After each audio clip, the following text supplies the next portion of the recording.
Microphone's not working. I'll just still wait for someone.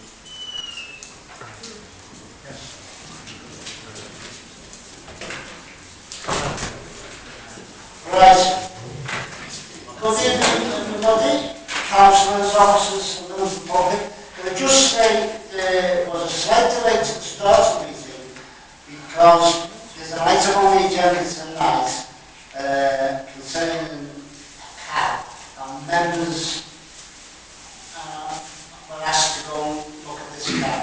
Rather than me halfway through the meeting and asking for a recess and going out to look at it, that's why it's late. So that clears that. Okay? I'm going to, first of all, there's another item of business, which Mark will tell you in a minute. But can I ask, sorry, is anyone got any interest? Chair, I'm just submitting one out, is those by marriage. Okay? So, I'm really when. okay, so you declare an interest. That's it, that's an interest. Okay? Yeah. To just look at the business for Yes, Chair. It's notification of an AOB item which is dealing with the street collection, which I'll just report at the end of the meeting, if that's okay. I'll do a verbal report. There are written reports here, but I will give a verbal report on that particular item. okay? Can we agree to minutes? Last meeting. Okay?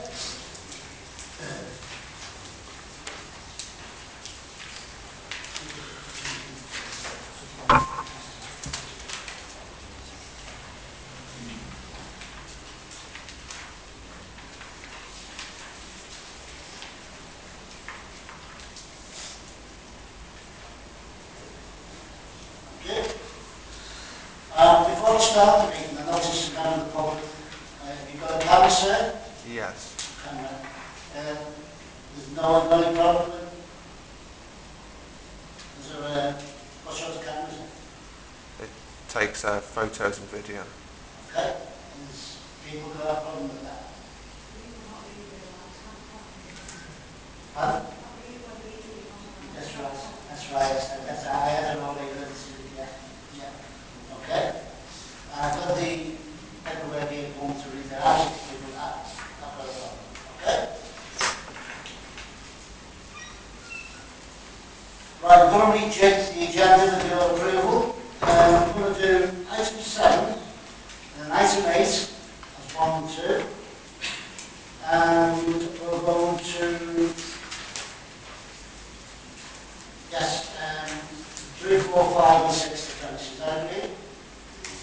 Okay. So the first one is Leasowe comment, and Mr. Mike Penny is going to deal with it.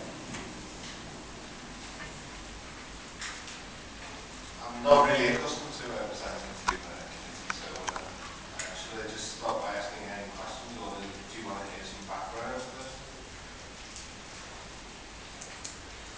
Yes. Okay.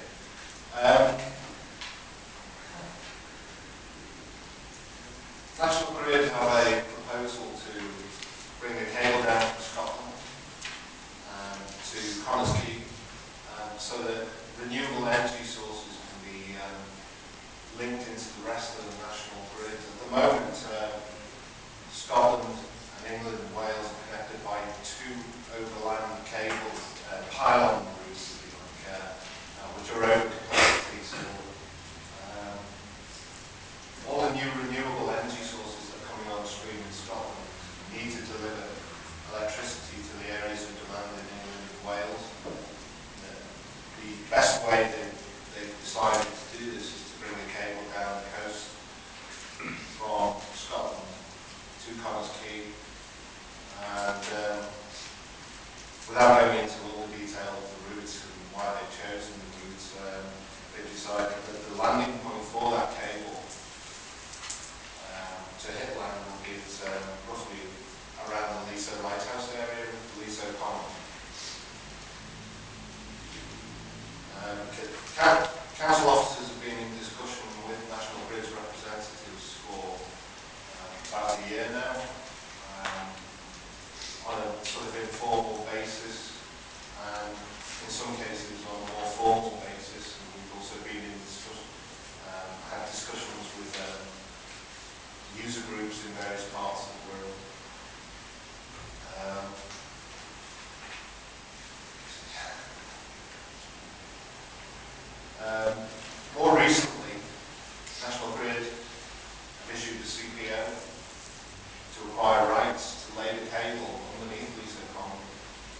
the seawall and over the foreshore. This is going back to, I think it was June of this year. We raised objections to that CPO on the basis that they failed to include some detail, and in other instances they've included too much land within the CPO, and also on the basis that we felt that the rights of the trying to apply might actually interfere with the council's statutory obligations and common law duty to look after the common. National Grid decided it would withdraw the CPO then, and we sat down with them again, we had more discussions, and the outcome of that has basically been the agreement being presented to the committee, which will hopefully limit the effect of the CPO to all those items that are listed in 2.6.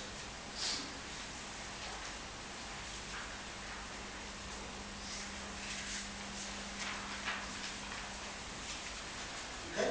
Yeah. Okay. Is that enough? We're going to ask for some questions. Council, Yes, thank you, Chair.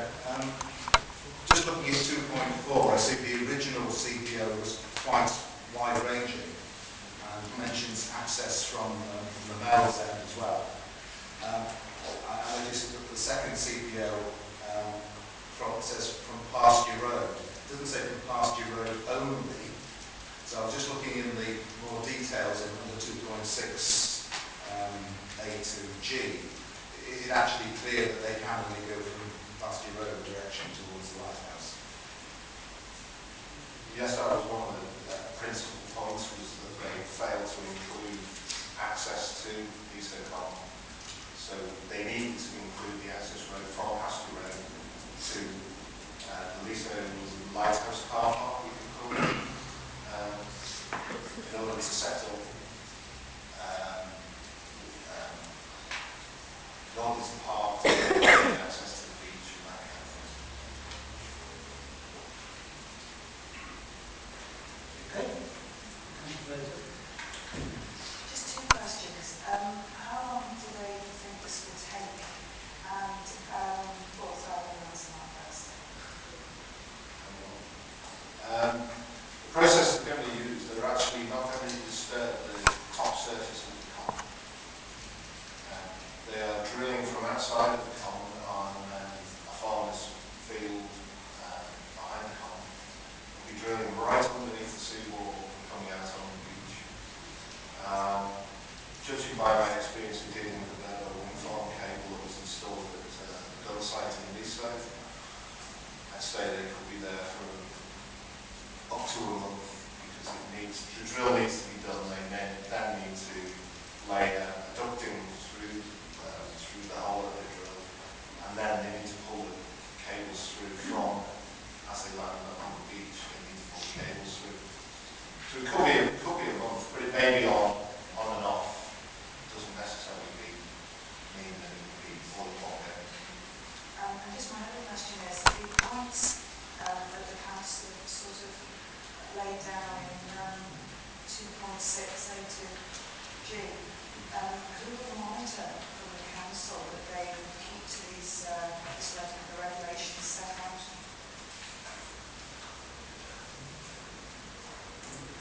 The common is managed by people in parks and countryside, as I understand. So yes, I know it is, but they haven't come to parks and whatever to ask permission for the cable. It comes to this committee. So who's going to keep an eye on them and make sure that they follow those rules and regulations? For example, vehicles should only remain in the car park spaces at a certain length, as long as it takes. What if they're left from there overnight? Who's going to keep an eye on what's going on? From what you've just said, I wouldn't have thought parks and gardens would be a good group of people. As I understand, I think the car park is looked after by the ranger service. So Forget parks and whatever. Forget the ranger service. Who's going to make sure that these people lay in the pipe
that the committee might want to just, make an amendment to the recommendation, requesting that the head of asset management ensure that steps are taken to make the National Grid comply with the requirements. Because I do think that there's got to be some sort of spot check. I'm sure that we've been arranging it, but it may be that the committee may wish to reinforce that by making some adjustments to the recommendation. Okay. But, Well, I support what Rob has said and also Councillor Fraser, and also think that we need to be sure that we know the exact physical limits of the pieces of land which is under compulsory zone. Which we don't have a map, so we can't actually see. okay. Any more? Just, Councillor. not a question, just a comment. I agree with the comments that have been made. It is important that these conditions are monitored, but I would like to congratulate the council officers who work on this, because I believe these conditions are really most appropriate. We all care for that area, and we want to ensure that it's not disturbed unnecessarily, and that it's there for everybody to enjoy perpetuity. Yes, I agree with everything that's been said, but can I also have it be noted, please, that in 2014 we got the meant open, and for 3 months, give or take, the line of the main road stitched up, which would have, and certainly over the 2 weeks they opened, where we had possibly 100,000 people attending. I would just like it to be noted that in 2014 we have got the open, and this is going to be the time when you are possibly digging up different areas.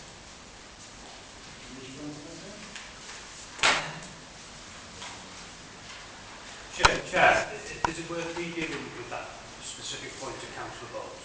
Yes, if you don't mind. Come and step up there, please. Just so the committee can be around. I'm Mark Campbell, I'm Health Safety Resilience Officer, but I'm also the lead officer on golf. I was on 2012, and I'm probably likely to be, I'm still here in 2014. Chair, through you if I may, we have a build-up programme for all of the major sports tournaments, and I can assure Councillor Bolton and this committee that part of that build-up to it is that we ensure through our streets and roadworks section that we don't have conditions for any works that take place in terms of planned maintenance and planned works. However, we're always at the vagaries of an emergency, a burst pipe, a broken, but in essence, in 06 when we did it, we made sure that the area of the infrastructure around those events allowed the traffic plans to move freely, and hopefully we'll be in the same position. But I do take on board Councillor Bolt's point that it is important we make that commitment again. Thank you. Thank you, Chair. Okay, from the stay there, Mark, the next one.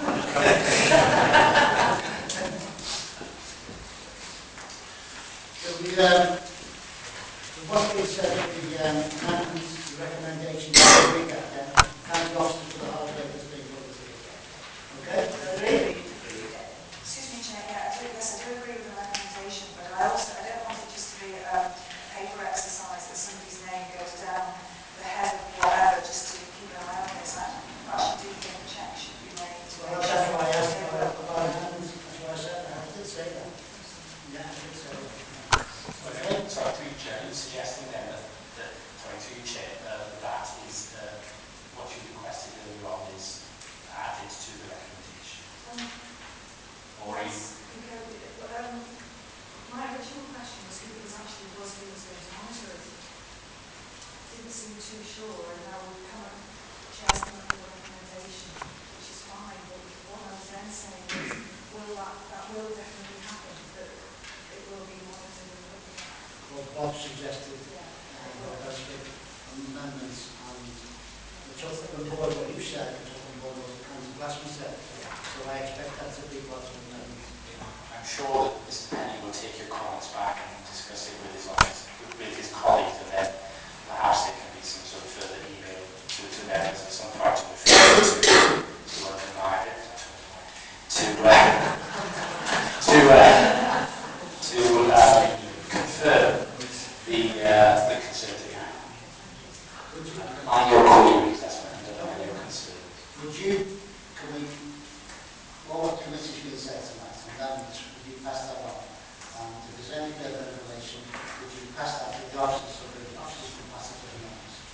Okay? Thank you.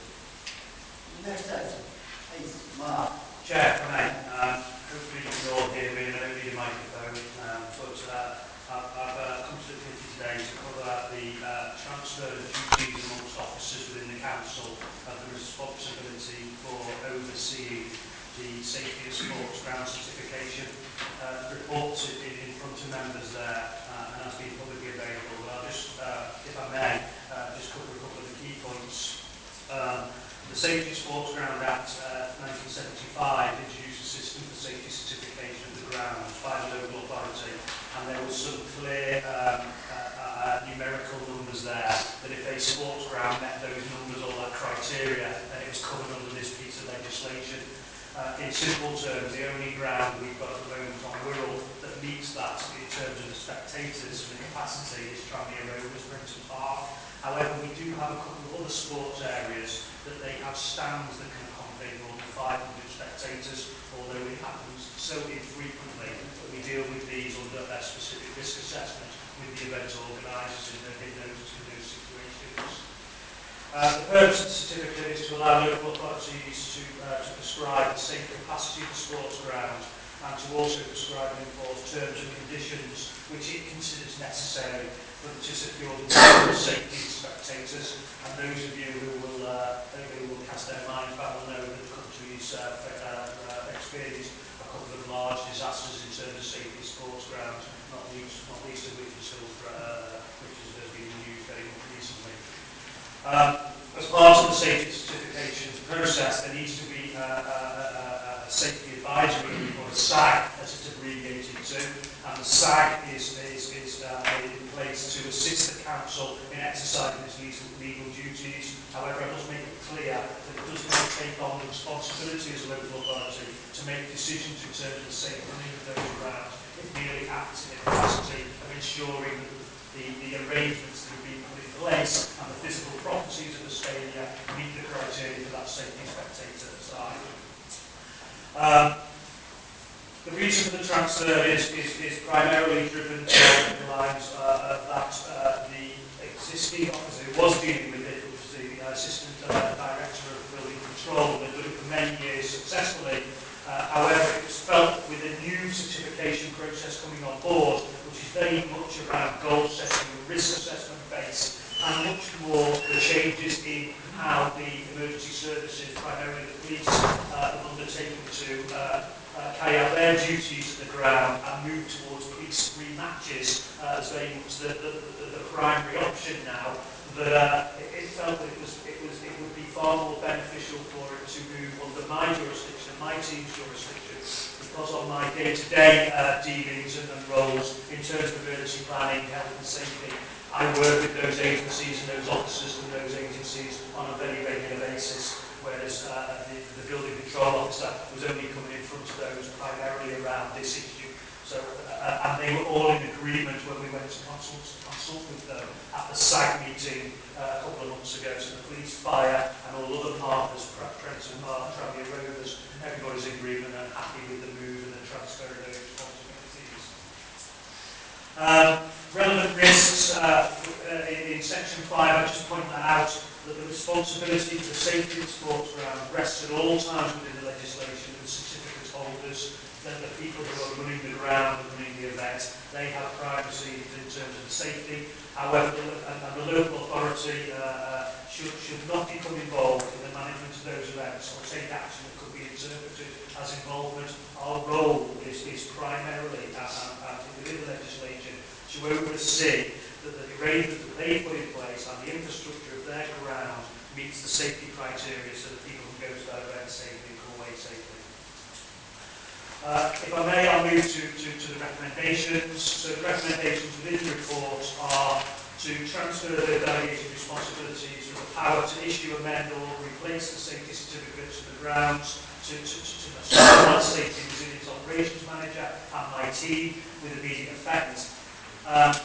if the committee so wishes to supply you with updates on the findings of inspections carried out at the flood and through monitoring which we undertake, and if the committee see fit and they wish to invite a working group of 3 committee members to carry out an annual visit to the club to observe the safety certificate holders' activities. The reasoned recommendations I've covered, and happy to accept any questions, Chair. Okay. Councillor Block.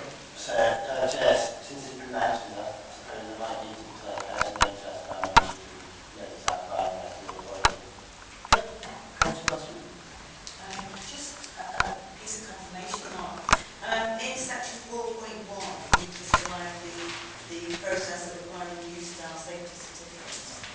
In the interim period, when the club is transferring from the old style to the new style, will it still be authorised safety permissions in order to have home matches and have people in the ground?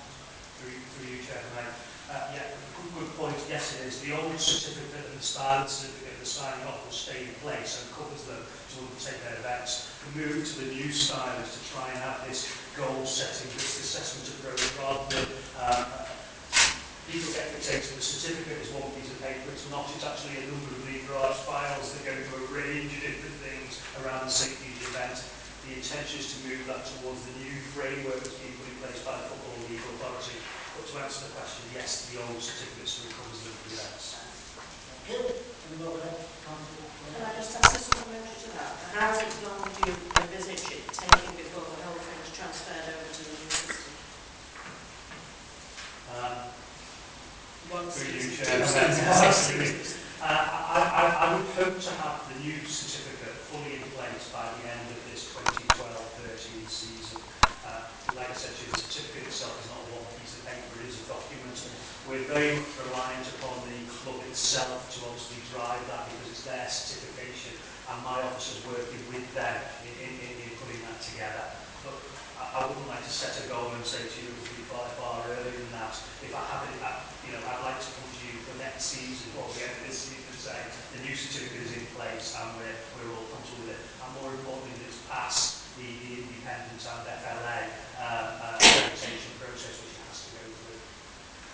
Okay. Any more questions? Councillor Fraser. Thank you very much.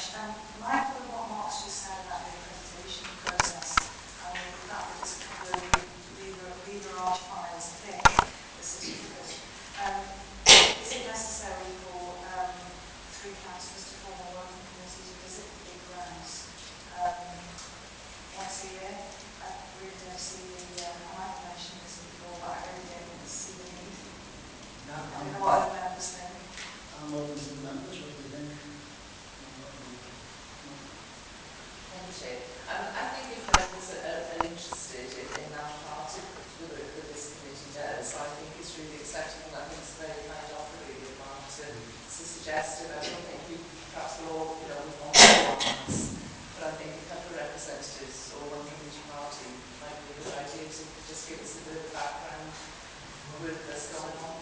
Okay. Councillor. Yes, I certainly agree with Councillor Gilt. It's a situation of hands-on, and we can sit here and try and imagine it a little bit like planning, but in a situation where it's far easier for us to attend and actually see it as hands-on. Okay, Councillor Fraser.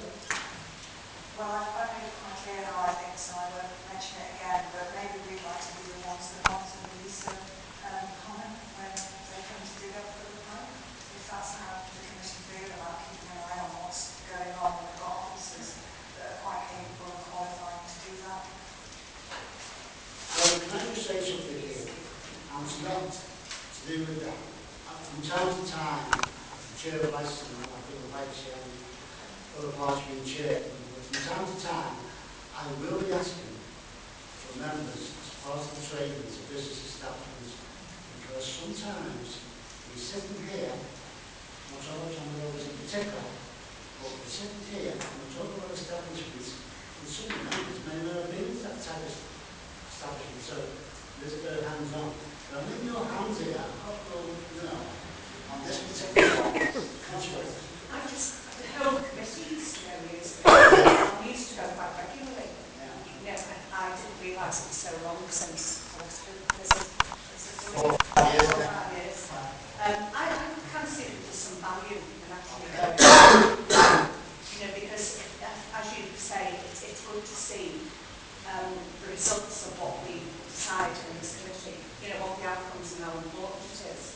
take these issues seriously and that we do ensure that everything is in order.